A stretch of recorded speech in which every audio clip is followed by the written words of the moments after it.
నేను నిన్ను ఏమాత్రమును విడువను, నిన్ను ఎన్నడూను ఎడబాయను. హెబ్రీయులకు రాసిన పత్రిక 13:5. ప్రభువైన యేసుక్రీస్తు నిన్ను శిలువ ప్రేమతో కన్నాడు, విలువ పెట్టి కొన్నాడు. ఆయన పొందిన దెబ్బల చేత స్వస్థత, ఆయన రక్తము ద్వారా విమోచనను అనుగ్రహిస్తున్నాడు. నిన్ను భద్రపరుస్తూ కంచెవేసి కాపాడుచున్నాడు. నిన్ను ప్రేమించి పోషిస్తున్నాడు. నీకు మేలులు ఈవులు అనుగ్రహిస్తున్నాడు. ఆయుష్షు దీర్ఘాయుష్ను దయచేయుచున్నాడు. ఏ అర్హత ఆధిక్యత లేని నిన్ను జగత్ పునాది వేయబడక ముందే ఏర్పాటు చేసుకున్నాడు. శాశ్వతమైన ప్రేమతో దేవుడు నిన్ను ప్రేమించుచున్నాడు. విడువక నీడల కృప చూపుచున్నాడు. దేవుని స్తుతించు.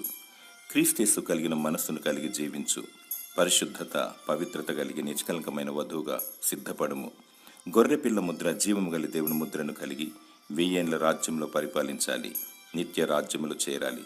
దేవునికి నమ్మకముగా జీవించుము. దేవుడు నిన్ను విడవక ఎడబాయక తన నిబంధనను నీ పట్ల నెరవేర్చునుగాక. ఆమేన్.